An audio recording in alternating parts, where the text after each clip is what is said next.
ഓം ശ്രീ ഗുരുഭ്യോ നമ. ജ്യോതികുമാർ ചാനലിലേക്ക് ഏവർക്കും സ്വാഗതം. ഇന്ന് ഞാൻ ചർച്ച ചെയ്യുന്നത് 2026 ആഗസ്റ്റ് മാസഫലം കർക്കിടക കുറുവാർക്കും കർക്കിടക ലഗ്നക്കാർക്കും എങ്ങനെയാകും എന്നുള്ളതിനെ പറ്റിയാണ്. അതായത് പുണർ നക്ഷത്രത്തിൻ്റെ അവസാന പാദം പൂയം, ആയില്യ നക്ഷത്രക്കാർക്കും കർക്കിടക ലഗ്നക്കാർക്കും ആഗസ്റ്റ് മാസം എങ്ങനെയാകും. ഇപ്പോൾ ആദ്യം നമുക്ക് കർക്കിടക കുറുവാരുടെയും കർക്കിടക ലഗ്നക്കാരുടെയും ആഗസ്റ്റ് മാസത്തിലെ ഗ്രഹസ്ഥിതി എങ്ങനെയെന്ന് നോക്കാം. ഇപ്പോൾ ജന്മലഗ്ന രാശി അധിപൻ ചന്ദ്രനാണ്. ഇപ്പോൾ സൂര്യനാണെങ്കിൽ ആഗസ്റ്റ് 17 ജന്മരാശിയിൽ നിന്നും 2 രാശി മാറുന്നു. ചൊവ്വ ആഗസ്റ്റ് 2 12 രാശി മാറുന്നു. ബുധൻ ആഗസ്റ്റ് 5 12 നിന്നും ജന്മരാശിയിലേക്കും ആഗസ്റ്റ് 22 ജന്മരാശിയിൽ നിന്ന് 2 രാശി മാറുന്നു. ഗുരു ജന്മരാശിയിൽ ഉച്ചസ്ഥിതനാണ്. ശുക്രൻ ആഗസ്റ്റ് 1 3 നീചരാശിയിലേക്ക് രാശി മാറുന്നു. അതുപോലെ ശനി 9 വക്രഗതിയിലാണ്. രാഹു അഷ്ടമത്തിൽ, കേതു 2 സ്ഥിതി തുടരുന്നു. അപ്പോൾ പൊതുവെ ആഗസ്റ്റ് മാസത്തിൽ ശുക്രൻ, കുജൻ, ബുധൻ, രവി ഈ 4 ഗ്രഹങ്ങൾക്കാണ് രാശിമാറ്റങ്ങൾ വരുന്നത്. ഇപ്പോൾ നമ്മൾ ഈ ആഗസ്റ്റ് മാസത്തിലെ ഗ്രഹസ്ഥിതി അനുസരിച്ച്, ഗോചര ഗ്രഹസ്ഥിതി അനുസരിച്ച് എങ്ങനെയാണ് കർക്കിടക കുറുവാരുടെയും കർക്കിടക ലഗ്നക്കാരുടെയും പൊതുവായിട്ടുള്ള ആരോഗ്യസ്ഥിതി നോക്കാം. ഇപ്പോൾ ജന്മരാശി ചന്ദ്രൻ്റെ രാശിയാണ്. ചന്ദ്രൻ വളരെ വേഗത്തിൽ രാശികൾ മാറിക്കൊണ്ടിരിക്കുന്ന ഗ്രഹമാണ്. ഇപ്പോൾ ജന്മരാശിയിൽ ഗുരു ഉച്ചസ്ഥിതനാണ്.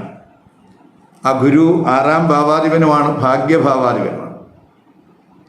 അപ്പോൾ ആദ്യ പകുതി സൂര്യനും ജന്മരാശിയിൽ ഉണ്ട്. 5 മുതൽ ബുധനും ജന്മരാശിയിൽ വരുന്നുണ്ട്, 12ാം ഭാവാധിപനായിട്ടുള്ള ബുധൻ. അപ്പോൾ ഗുരു 6ാം ഭാവാധിപതിയായിട്ട് ജന്മരാശിയിൽ വരുമ്പോൾ ആ ജന്മരാശി എന്ന് പറയുന്നത് 6ാം ഭാവത്തിൻ്റെ അഷ്ടമരാശിയാണ് ജന്മരാശി. അപ്പം അതിലേക്ക് ഈ ഗുരുവിൻ്റെ സ്ഥിതി വരുമ്പോൾ, ഉച്ചസ്ഥിതനായിട്ട് വരുമ്പോൾ, പൊതുവേ നമുക്ക് ആരോഗ്യ പ്രശ്നങ്ങൾ ഉള്ളവരെ സംബന്ധിച്ചിടത്തോളം അതിൽ നിന്ന് സഡൻ റിക്കവറി, ടൈംലി ആയിട്ടുള്ള ട്രീറ്റ്മെൻറ്റിലൂടെ അവർക്ക് സഡൻ റിക്കവറി സാധ്യമാകുന്ന സമയമാണ്. 5ാം ഭാവാധിപനായിട്ടുള്ള ചൊവ്വ 12 എന്നുള്ളത് കൊണ്ട് ചിലർക്ക് സ്റ്റൊമക്ക് റിലേറ്റഡ് ആയിട്ടുള്ള ഇഷ്യൂസ് ഉണ്ടാകാം. ലോവർ അബ്ഡമൻ റിലേറ്റഡ് ആയിട്ടുള്ള എന്തെങ്കിലുമൊക്കെ ഇൻഫെക്ഷനൊക്കെ സാധ്യതയുണ്ട്. പൊതുവേ നമുക്ക് ഈ ലഹരി പദാർത്ഥങ്ങളൊക്കെ ഉപയോഗിക്കുന്നവരെ സംബന്ധിച്ചിടത്തോളം വളരെ കെയർ വേണ്ടുന്ന സമയമാണ്. ചിലപ്പോൾ കാൽപാദങ്ങളിൽ എന്തെങ്കിലുമൊക്കെ ഇഞ്ചുറി, പെയിന്, BP റിലേറ്റഡ് ആയിട്ടുള്ള പ്രോബ്ലംസ് ഒക്കെ ചിലപ്പോൾ ചിലർക്ക് ഉണ്ടായെന്ന് വരാം. അമിതമായിട്ടുള്ള ചിന്ത, അതുപോലെ ഉറക്കക്കുറവ്, ഇവയ്ക്കൊക്കെ സാധ്യത കാണുന്നുണ്ട്. പ്രത്യേകിച്ച് ആ 12 ആ ചൊവ്വയുടെ സ്ഥിതി വരുന്നു. അഷ്ടമത്തിൽ രാഹുവുണ്ട്. അപ്പോൾ നമ്മൾ യാത്രകളിൽ ശ്രദ്ധിക്കണം, അതുപോലെ ഡ്രൈവിങ്ങിൽ ശ്രദ്ധിക്കണം, അതുപോലെ എക്സ്ക്രീറ്ററി സിസ്റ്റത്തിൽ എന്തെങ്കിലുമൊക്കെ ഡിസോർഡർ ചിലർക്ക് വരാനും സാധ്യതയുണ്ട്. ഇനി നമുക്ക് തൊഴിൽ സ്ഥിതി എങ്ങനെയാണ് നോക്കാം. തൊഴിൽ സ്ഥിതി നോക്കുമ്പോൾ 10ാം ഭാവാധിപനായിട്ടുള്ള ചൊവ്വ, ആ ചൊവ്വ ഇപ്പോൾ 12 സ്ഥിതി. ആഗസ്റ്റ് 1 മുതൽ ആഗസ്റ്റ് 2 മുതൽ 12 ആ ചൊവ്വ വരികയാണ്. അപ്പോൾ കർമ്മകാരകനായിട്ടുള്ള ശനിയാണെങ്കിൽ വക്രത്തിൽ സഞ്ചരിക്കുകയാണ് 9. അതുപോലെ 6ാം ഭാവാധിപനായിട്ടുള്ള ഗുരു, അത് ആ ഗുരു ജന്മരാശിയിൽ ഉച്ചസ്ഥിതനുമാണ്. അപ്പോൾ തൊഴിലിൽ സഡനായിട്ടുള്ള എന്തെങ്കിലുമൊക്കെ ട്രാൻസ്ഫർമേഷൻ, ഒരു മാറ്റത്തിന് സാധ്യത കാണിക്കുന്നു. ഇപ്പോൾ ചിലർക്ക് തൊഴിലിൽ ചിലപ്പോൾ തൊഴിലുമായിട്ട് ബന്ധപ്പെട്ട് യാത്രയ്ക്കോ ദൂരയാത്രകൾക്കോ അല്ലെങ്കിൽ തൊഴിലിൽ ഒരു ട്രാൻസ്ഫറിനോ സാധ്യത കാണുന്നുണ്ട്. ഇപ്പോൾ ചൊവ്വ യോഗകാരകനാണ്, 12 സ്ഥിതി വരികയാണ്. അപ്പോൾ വിദേശത്ത് തൊഴിൽ അന്വേഷിക്കുന്നവരെ സംബന്ധിച്ചിടത്തോളം, പ്രത്യേകിച്ച് ഈ കർമ്മഭാവാധിപൻ 12 വരുമ്പോൾ വിദേശത്ത് തൊഴിൽ അന്വേഷണം സുഗമമാകും. അതിന് സാധ്യത അനുകൂലമാണ്. ഇപ്പോൾ പ്രത്യേകിച്ച് IT റിലേറ്റഡ് ആയിട്ട്, എൻജിനീയറിംഗ് റിലേറ്റഡ് ആയിട്ട്, ഇലക്ട്രിക്കൽ റിലേറ്റഡ് ആയിട്ട്, ഇലക്ട്രോണിക്സ് റിലേറ്റഡ് ആയിട്ട്, അതുപോലെ ഈ മോഡേൺ ഈ ടെക്നോളജി റിലേറ്റഡ് ആയിട്ടുള്ള വർക്ക് ചെയ്യുന്നവർക്കൊക്കെ തന്നെ വിദേശത്ത് അവസരങ്ങൾ പ്രതീക്ഷിക്കാവുന്ന സമയമാണ്. ഇപ്പോൾ ഗുരു 6, 9 ഭാവാധിപനാണ് ജന്മരാശിയിൽ ആയതുകൊണ്ട് നമ്മൾ വ്യക്തിതലത്തിൽ പോസിറ്റീവായിട്ടുള്ള മാറ്റങ്ങൾ നമുക്ക് പ്രതീക്ഷിക്കാം. പൊതുവേ നമ്മുടെ നെഗറ്റീവ് ചിന്തകളൊക്കെ മാറും. അതുപോലെ തൊഴിലിടത്ത് നിങ്ങൾക്ക് ട്രബിൾ ഉള്ളവരെ സംബന്ധിച്ചിടത്തോളം ആ ട്രബിൾ പരിഹരിക്കാനും അനുകൂല സമയമാണ്. 6ാം ഭാവാധിപൻ ആ ഭാവത്തിൻ്റെ അഷ്ടമത്തിൽ വരിക വഴി അപ്പോൾ കഴിവതും നമ്മൾ തൊഴിലിലെ ശരിതെറ്റുകൾ തിരുത്തി പോകാനുള്ള ഒരവസരമാണ് ഈ 6ാം ഭാവാധിപനായിട്ടുള്ള ഗുരു ജന്മരാശിയിൽ ഉച്ചസ്ഥിതനായിട്ട് നിൽക്കുക വഴി ഉണ്ടാകുന്നത്. അതുപോലെ തന്നെ അതേസമയം ചൊവ്വയും അതുപോലെ വക്രശനിയും ഒക്കെ തന്നെ 6ൽ ദൃഷ്ടിയുള്ള സമയമാണ്. അപ്പോൾ നമ്മൾ ഈ കൂടെ വർക്ക് ചെയ്യുന്നവർ, മേലുദ്യോഗസ്ഥർ, അവരുമായിട്ടൊക്കെ നമ്മൾ സംസാരിക്കുമ്പോൾ, അവരുമായിട്ടൊക്കെ നമ്മൾ ഇൻ്ററാക്ട് ചെയ്യുമ്പോൾ കഴിവതും അഗ്രസീവ് എനർജി ഉണ്ടാകാതെ നോക്കണം. അതുപോലെ ശനി വക്രത്തിലൊക്കെ ആയതുകൊണ്ട് ഉത്തരവാദിത്വങ്ങൾ നിർവഹിക്കുന്നതിൽ വീഴ്ച വരാതെ നോക്കണം. എന്തെങ്കിലും കാലതാമസമൊക്കെ ഉണ്ടാകാൻ സാധ്യതയുണ്ട്, അവിടേക്ക് നമ്മൾ കെയർ കൊടുക്കുക. അതുപോലെ തൊഴിലുമായിട്ട് ബന്ധപ്പെട്ട എന്തെങ്കിലും വ്യവഹാരങ്ങൾ ഉണ്ടെങ്കിൽ അതിലൊക്കെ നമുക്ക് വിജയം പ്രതീക്ഷിക്കാവുന്ന സമയമാണ്. തൊഴിൽ അന്വേഷകർക്ക് പ്രത്യേകിച്ച് തൊഴിൽ ഭാഗ്യത്തിനൊക്കെ സാധ്യതയുള്ള സമയവും കൂടിയാണ്. ഇപ്പോൾ 9ാം ഭാവാധിപനായിട്ടുള്ള ഗുരു ജന്മരാശിയിൽ ഉച്ചസ്ഥിതനാകുമ്പോൾ അത് വളരെ ഗുണം ചെയ്യുന്ന സമയമാണ്. അതുപോലെ ആ 9ലേക്ക് ഗുരുവിൻ്റെ ദൃഷ്ടിയുമുണ്ട്. വക്രശനി 9ൽ നിൽക്കുന്നത് അഷ്ടമഭാവാധിപനും കൂടിയാണ്. ആ ശനി 9ൽ വക്രത്തിലാകുന്നത് പ്രത്യേകിച്ച് നമ്മൾ ആഗ്രഹിക്കുന്നത് പോലെ കാര്യങ്ങൾ കൊണ്ടുപോകുന്നതിന് അനുകൂലമായിട്ടുള്ള ഒരു സ്ഥിതിയാണ് കാണിക്കുന്നത്. ഭാഗ്യ തടസ്സങ്ങൾ മാറുന്നതിനും ഒക്കെ തന്നെ 9ലെ ആ വക്രശനി സഹായകമാകും. മാത്രമല്ല 9ാം ഭാവാധിപനായുള്ള ഗുരു 9ൽ ദൃഷ്ടി ചെയ്യുകയാണ്. അപ്പോൾ അത് ഭാഗ്യാനുഭവങ്ങൾ ഉണ്ടാക്കും, ഭാഗ്യ തടസ്സങ്ങൾ മാറും. അതേസമയം തൊഴിലുമായിട്ട് ബന്ധപ്പെട്ട യാത്ര, അലച്ചിൽ, ചെലവ് ഇവയൊക്കെ കൂടാൻ സാധ്യതയുള്ള സമയമാണ് എന്നും കൂടെ മനസ്സിലാക്കുക. ഇനി ബിസിനസ്സുകാർക്ക്, ഇപ്പം ബിസിനസ്സുകാരെ സംബന്ധിച്ചിടത്തോളം ബിസിനസ്സുകാരകനായിട്ടുള്ള ബുധൻ, ആ ബുധൻ ജന്മരാശിയിൽ ആഗസ്റ്റ് 4 വരെ ഉണ്ട്. 5-ന് 2ലേക്ക് 12-ൽ നിന്ന് ജന്മരാശിയിലേക്ക് ആ ബുധൻ വരികയാണ്. അപ്പോൾ ആ ബുധൻ, അതുപോലെ സൂര്യൻ, അതുപോലെ ഗുരു, അതുപോലെ ചൊവ്വ ഒക്കെ തന്നെ 7ൽ ദൃഷ്ടി ചെയ്യുന്ന സമയമാണ്. അതുപോലെ 7ാം ഭാവാധിപനായ ശനി ഭാഗ്യസ്ഥാനത്താണ്. എങ്കിലും ആ ശനി വക്രത്തിലാണ്. അപ്പോൾ ബിസിനസ് പ്രവർത്തനങ്ങൾ അവലോകനം ചെയ്യാനുള്ള ഒരു സമയമാണ്. അതായത് ബിസിനസ്സിൽ എന്തെങ്കിലും വീഴ്ചകൾ വന്നിട്ടുണ്ടോ, അങ്ങനെ വീഴ്ചകൾ വന്നിട്ടുണ്ടെങ്കിൽ ആ വീഴ്ചകൾ കറക്റ്റ് ചെയ്യാൻ കിട്ടുന്ന ഒരു അവസരമാണ് എന്നും കൂടെ മനസ്സിലാക്കുക. അതുപോലെ ഈ പാർട്ട്ണർഷിപ്പ് ബിസിനസ്സിൽ തർക്കങ്ങൾ പരിഹരിച്ചു പോകാനാകും. അതുപോലെ കഴിവതും നമ്മൾ കാര്യങ്ങളൊക്കെ ഡിപ്ലോമാറ്റിക്കായിട്ട് പ്രശ്നങ്ങൾ പരിഹരിക്കാൻ അനുകൂലമായിട്ടുള്ള സ്ഥിതിയാണ്. ഗുരുവിൻ്റെ 7ലെ ദൃഷ്ടി അതിന് സഹായകമാണ്. അതേസമയം പുത്തൻ കരാറുകളിലൊക്കെ പങ്കാളിയാകുമ്പോൾ നമ്മൾ ഒരു കെയർ വേണം. സ്പെക്കുലേറ്റീവ് ബിസിനസ്സിൽ ഒരു ജാഗ്രത വേണ്ടുന്ന സമയമാണ് എന്നും കൂടെ മനസ്സിലാക്കുക. ഇനി വിദ്യാർത്ഥികൾക്ക് എങ്ങനെയാണെന്ന് നോക്കാം. അപ്പോൾ വിദ്യാർത്ഥികളെ സംബന്ധിച്ചിടത്തോളം വിദ്യാകാരകനായിട്ടുള്ള ബുധൻ, അതുപോലെ സൂര്യൻ, ഗുരു ജന്മരാശിയിലുള്ള സമയമാണ്. അപ്പോൾ 5ാം ഭാവാധിപനായ ചൊവ്വ 12ൽ നിൽക്കുന്നു. 5ൽ ഗുരുവിൻ്റെ ദൃഷ്ടിയുണ്ട്. അപ്പോൾ പൊതുവേ നമുക്ക് പഠനവുമായിട്ട് ബന്ധപ്പെട്ട യാത്രകൾ, അല്ലെങ്കിൽ പഠനവുമായിട്ട് ബന്ധപ്പെട്ട് ധനച്ചെലവ് ഒക്കെ ഈ സമയത്ത് പ്രതീക്ഷിക്കാം. വിദേശത്തൊക്കെ പഠനം ആഗ്രഹിക്കുന്നവർക്ക് അനുകൂല സമയമാണ്. പ്രത്യേകിച്ച് 5ാം ഭാവാധിപൻ 12ൽ കൂടെ സഞ്ചരിക്കുകയാണ്. അപ്പോൾ 9ാം ഭാവാധിപൻ്റെ ഗുരു ജന്മരാശിയിൽ ഉച്ചസ്ഥിതനുമാണ്. 9ൽ ഗുരുവിൻ്റെ ദൃഷ്ടിയുണ്ട്.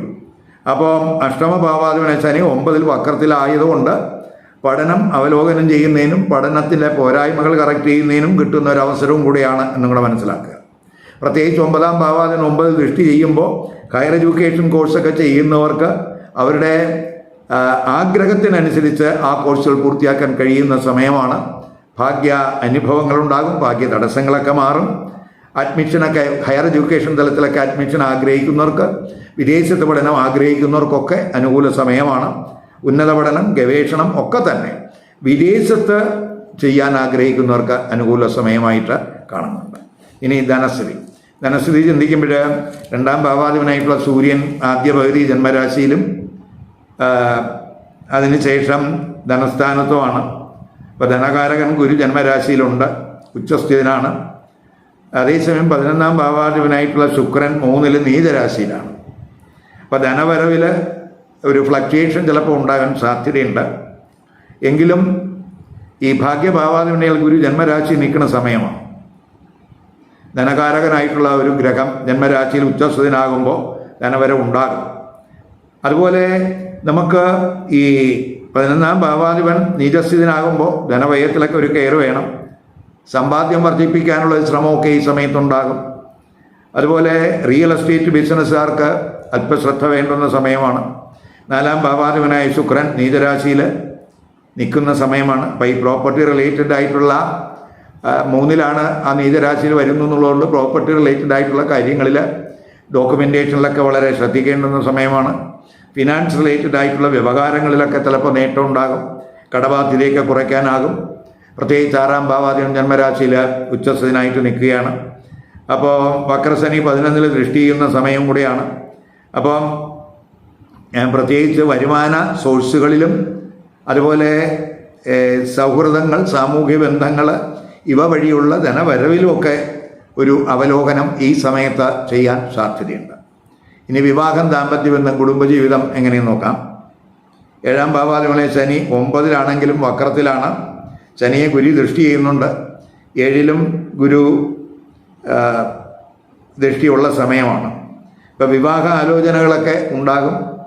അച്ചടക്കവും ആത്മീയചിന്തയും ഭാഗ്യവതിയുമായിട്ടുള്ള ജീവിത പങ്കാളിയൊക്കെ കണ്ടെത്താനുള്ള ഒരു ശ്രമം ഈ സമയത്ത് ഉണ്ടായെന്ന് വരാം. കമിതാക്കൾക്ക് അല്പ കെയർ വേണം. ശുക്രൻ നീചരാശിയിലാണ്. അതുപോലെ 5ാം ഭാവാധിപനായിട്ടുള്ള ചൊവ്വയാണെങ്കിൽ 12ൽ നിൽക്കുന്ന സമയമാണ്. ഇപ്പോൾ ചിലർക്ക് വിദേശത്ത് വർക്ക് ചെയ്യുന്നവരുമായിട്ട് ചിലപ്പോൾ ഒരു പ്രണയബന്ധത്തിനൊക്കെ സാധ്യത കാണുന്നുണ്ട്. പ്രണയ പങ്കാളിയുമായിട്ട് ചിലപ്പോൾ ദൂരയാത്രകൾക്കും സാധ്യത കാണുന്നുണ്ട്. അതേസമയം ദാമ്പത്യ ബന്ധത്തിൽ നമ്മൾ വളരെ ശ്രദ്ധിക്കണം. 7ാം ഭാവാധിപനെ ശനി വക്രത്തിലാണ്. ജീവിത പങ്കാളിയുടെ ആരോഗ്യത്തിൽ ശ്രദ്ധിക്കണം. മാരിറ്റൽ റിലേഷൻഷിപ്പിലും ഒരു കെയർ വേണം. കാരണം സൂര്യൻ, ചൊവ്വ, ബുധൻ, ഗുരു ഒക്കെ തന്നെ 7ൽ ദൃഷ്ടി ചെയ്യുന്നുണ്ട്. അതിൽ സൂര്യൻ്റെയും ചൊവ്വയിലേക്ക് ദൃഷ്ടി വളരെ ശ്രദ്ധിക്കണം. വിവാഹ ഭാവകാരകനായ ശുക്രൻ നീചസ്ഥിതനുമാണ്. അപ്പോൾ നമ്മൾ കമ്മ്യൂണിക്കേഷൻ, പ്രത്യേകിച്ച് 3ലാണ് ആ ശുക്രൻ നീചസ്ഥിതനാകുന്നു എന്നുള്ളതുകൊണ്ട് കമ്മ്യൂണിക്കേഷനിൽ കെയർ വേണം. ജീവിത പങ്കാളിയുമായിട്ട് അഭിപ്രായ വ്യത്യാസങ്ങൾ, തർക്കങ്ങൾ, ഈഗോ ഇഷ്യൂസൊക്കെ ഉണ്ടാകാം. അത് കഴിവതും ഒഴിവാക്കി പോകാൻ ശ്രമിക്കുക. അങ്ങനെയൊക്കെ പോകുമ്പോൾ നമ്മുടെ ദാമ്പത്യ ബന്ധം സുഖകരമാകും. ഇനി ഗുരു 7 ദൃഷ്ടി ഉള്ളതുകൊണ്ട് എന്തെങ്കിലും പ്രശ്നങ്ങൾ ദമ്പതിമാർക്കിടയിൽ വന്നാലും അത് പരിഹരിക്കാനൊക്കെ കഴിയും എന്നും കൂടെ മനസ്സിലാക്കുക. ഇനി കുടുംബ ജീവിതമൊക്കെ നമ്മൾ നോക്കുമ്പോൾ 2ലൊക്കെ കേതുവുണ്ട്. 4ാം ഭാവാധിപനായ ശുക്രൻ നീചസ്ഥിതനാണ്. അത് 4ൻ്റെ 12ഉം കൂടിയാണ് ഈ ശുക്രൻ നിൽക്കുന്ന സ്ഥാനം എന്ന് പറയുന്നത്. അപ്പോൾ കുടുംബസുഖം കുറയാൻ സാധ്യതയുണ്ട്. അപ്പോൾ കുടുംബ കാര്യങ്ങളിലൊക്കെ അല്പം ഫോക്കസ് കൂട്ടേണ്ടുന്ന സമയവും കൂടിയാണ്. അതുപോലെ കുടുംബ ചെലവ് കൂടുന്ന ഒരു സ്ഥിതി ആണ് ഈ സമയത്ത് കാണുന്നത്. ആഗസ്റ്റ് 1, 9, 10, 23, 24, 28, 29 ഈ തീയതികൾ അത്രത്തോളം അനുകൂലമായിട്ട് കാണുന്നില്ല. അതുകൊണ്ട് ഈ ദിവസങ്ങളിൽ പുതിയ സംരംഭങ്ങൾ തുടങ്ങാൻ ആഗ്രഹിക്കുന്നവരത് ഒഴിവാക്കണം. അതുപോലെ ഈ ശുഭകർമ്മങ്ങൾ, മംഗളകർമ്മങ്ങൾ ഈ ദിവസങ്ങളിൽ ഒഴിവാക്കുക. പുതിയ എന്തെങ്കിലും തീരുമാനങ്ങൾ എടുക്കുന്നതും ഈ ദിവസങ്ങളിൽ ഒഴിവാക്കുന്നത് നല്ലതാണ്. അപ്പോൾ ഇവിടെ ഞാൻ പറഞ്ഞത് കർക്കിടകക്കുറുകാരുടെയും കർക്കിടക ലഗ്നക്കാരുടെയും ഗോചര ഗ്രഹസ്ഥിതി അനുസരിച്ചിട്ടുള്ള ഒരു പൊതുഫലമാണ്. ഇത് പൊതുഫലമായിട്ട് വേണം കാണാൻ. ഇപ്പോൾ നമ്മൾ ഏത് നക്ഷത്രത്തിൽപ്പെട്ടവരായാലും ഏത് കൂറിൽ ജനിച്ചവരായാലും അവർക്ക് കർക്കിടക ലഗ്നം വന്നിട്ടുണ്ടോ എന്ന് നോക്കണം. അപ്പം ഈ കർക്കിടക ലഗ്നത്തിലെ ഫലം അവരുടെ കൂറിൻ്റെ ഫലത്തെ സ്വാധീനിക്കും. അത് ഒന്ന്. ഇനി രണ്ടാമത്തെ കേസ്, ഈ കർക്കിടകക്കൂറുകാരെ സംബന്ധിച്ചിടത്തോളം അവർക്ക് ചിലർക്ക് മാത്രമേ കർക്കിടക ലഗ്നം വരികയുള്ളൂ. ബാക്കിയുള്ളവർക്കെല്ലാം മറ്റു ലഗ്നരാശികൾ വരാം. അപ്പം മറ്റു ലഗ്നരാശിയിൽ വന്നിട്ടുള്ള കർക്കിടകക്കൂറുകാരെ സംബന്ധിച്ചിടത്തോളം അവർ അവരുടെ ലഗ്നരാശി ഏതെന്ന് കാണുക. എന്നിട്ട് ആ ലഗ്നരാശിയുമായിട്ട് ബന്ധപ്പെട്ട് പറയുന്ന ഫലവും കൂടെ ഈ കൂറിൻ്റെ ഫലത്തോടൊപ്പം കമ്പൈൻ ചെയ്ത് കേട്ടാലേ ആഗസ്റ്റ് മാസത്തെ പുതുഫലത്തിൻ്റെ ഒരു കൃത്യചിത്രം കിട്ടുകയുള്ളൂ. ഇനി മറ്റൊരു കാര്യമെന്ന് പറയുന്നത്, ഇത് ഞാൻ ഇപ്പോൾ നിൽക്കുന്ന ഗ്രഹങ്ങളുടെ സ്ഥിതി വെച്ചാണ് പറഞ്ഞത്. ഇപ്പോൾ ജാതകത്തിലെ ഗ്രഹസ്ഥിതി ഇപ്പോൾ നടക്കുന്ന ദേശാപകാരം ചിത്രം വളരെ പ്രധാനമാണ്. അപ്പോൾ അതൊക്കെ നമ്മളെ ഈ പൊതുഫലത്തെ സ്വാധീനിക്കും. അപ്പോൾ ജാതകത്തിൽ ഇപ്പോൾ നടക്കുന്ന ദശയും അവകാരവും ചിത്രവും ഒക്കെ ഇഷ്ടസ്ഥാനത്ത് നിൽക്കുന്ന ഗ്രഹങ്ങളുടേതാണോ അനിഷ്ടസ്ഥാനത്ത് നിൽക്കുന്ന ഗ്രഹങ്ങളുടേതാണോ എന്നുള്ളതിനനുസരിച്ച് ഈ പൊതുഫലത്തിൽ ഏറ്റക്കുറച്ചിലുണ്ടാകും. അപ്പോൾ അതൊക്കെ നമ്മൾ ജാതക ചിന്തയിലൂടെ മാത്രമേ പറയാൻ കഴിയുകയുള്ളൂ എന്നും കൂടെ മനസ്സിലാക്കുക. ഈ വീഡിയോ ഇഷ്ടപ്പെട്ടുവെങ്കിൽ ലൈക്ക് ചെയ്യുക, ഷെയർ ചെയ്യുക. അതുപോലെ സബ്സ്ക്രൈബ് ചെയ്യാത്തവർ സബ്സ്ക്രൈബ് ചെയ്ത് കാണുക. മറ്റൊരു പുതിയ വിഷയമായി അടുത്ത വീഡിയോ കാണാം. നമസ്കാരം.